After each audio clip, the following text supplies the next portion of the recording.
আসসালামু আলাইকুম, welcome to আফরোজাস cooking time.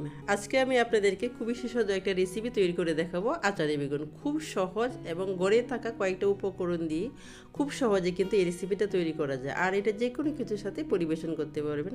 চলুন দেখে নিই কীভাবে তৈরি করা যায়। আচারি বেগুন তৈরি করার জন্য প্রথমে লাগছে আমাদের বেগুন। আমি ছোট সাইজের বেগুন নিয়েছি, চাইলে আপনারা যে কোনো সাইজের বেগুন নিতে পারবেন। আর বেগুনটাকে আগে ধুয়ে পরিষ্কার করে নিয়েছি এবং এরপরে এখানে আমি লবণ, শুকনো মরিচের গুঁড়া এবং হলুদ দিয়ে ভালোভাবে মেখে নিচ্ছি। হাতের সাহায্যে খুব ভালোভাবে বেগুনটাকে এই মশলার সাথে মিশিয়ে নিতে হবে। একদম ভিতর পর্যন্ত রেখে হাত দিয়ে ঢুকিয়ে ঢুকিয়ে ভালোভাবে মেখে নিতে হবে। আর এই বেগুনটা যখন আপনারা ফালি করেন, একবারে পুরোটা কিন্তু কেটে নেওয়া যাবে না। একটু মাঝখান থেকে যখন ফালি করেন, এখানে কিছুটা আটকে রাখতে, যাতে এটা ভেঙে না আসে। সবগুলো বেগুনি মশলা মাখা হয়ে গিয়েছে, চলে আসলাম চুলায়।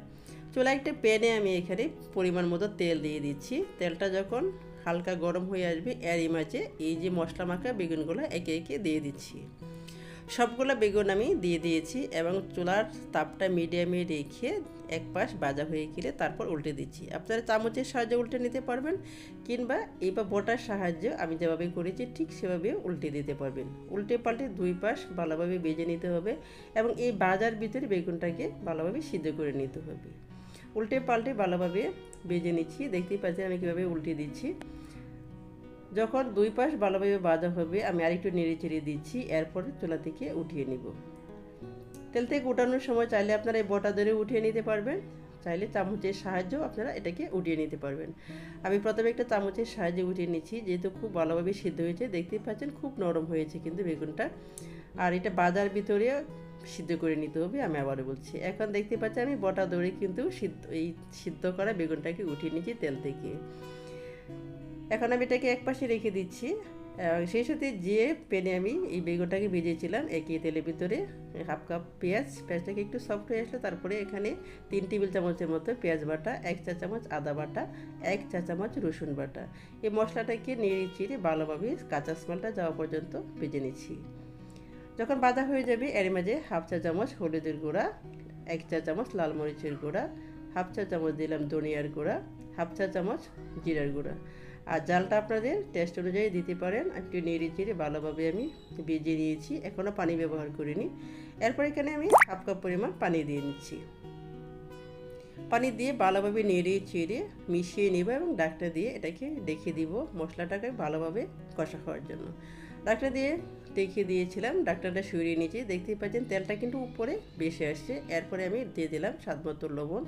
আমি বেগুন ভাজার সময় লবণ দিয়েছিলাম, এই মশলাটার জন্য যতটুকু লবণ লাগে ততটুকু আমি দিয়ে দিলাম। 4টা কাঁচামরিচ, সেই সাথে এখানে যাচ্ছে কিছুটা ধনিয়া পাতা কুচি। এরপরে আচারি বেগুন, যেহেতু সেই সাথে আচার তো ব্যবহার করতেই হবে, আমি এখানে আচার ব্যবহার করেছি জলপাইয়ের। আপনারা যে কোনো আচার ব্যবহার করতে পারেন এবং তেল সহ ব্যবহার করলে সবচেয়ে বেশি ভালো হয়। একটু নেড়ে চেড়ে ভালোভাবে মিশিয়ে নিচ্ছি। মিশিয়ে নেওয়ার পর আবারও ঢাকনা দিয়ে রেখে দিব।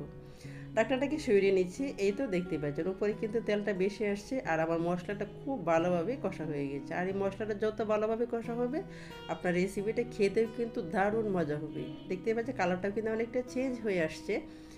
এরপর আমি যে ভেজে রেখেছিলাম বেগুনগুলো, একে একে এই বেগুনগুলো এই মশলার ভিতরে দিয়ে দেবো। আমি আগে থেকে বেগুনটাকে খুব ভালোভাবে কিন্তু ওই ভাজার সময় ভেজে নিয়েছিলাম, খুব সিদ্ধভাবে হয়েছে ভালোভাবে। এখানে একটু মশলার সাথে একটু নেড়ে চেড়ে মিশিয়ে নিলে বাস রেডি হয়ে গেল আমার আচারি বেগুন। আর এটা ভাত, পোলাও, খিচুড়ি যে কোনো কিছুর সাথে আপনারা পরিবেশন করতে পারবেন। আশা করছি ভিডিওটা আপনাদের কাছে ভালো লাগবে। আর একবার হলে ট্রাই করবেন। একদম খুবই জটিল না, খুবই অল্প একটু মশলা দিয়ে কিন্তু এত মজার একটা রেসিপি তৈরি করা যায়। খুব সহজ, একবার হলেও ট্রাই করুন। আর ভিডিওটা ভালো লাগলে লাইক, শেয়ার এবং সাবস্ক্রাইব করতে করতে বলবেন না। সবার কাছে অনুরোধ রইল ভিডিওটা বেশি বেশি করে শেয়ার করবেন। আর দেখতেই পাচ্ছেন খুব সহজে কিন্তু রেসিপি আমার তৈরি হয়ে গেছে। আর সবাই ভালো থাকবেন, সুস্থ থাকবেন, আমার জন্য দোয়া করবেন। আল্লাহ হাফিজ।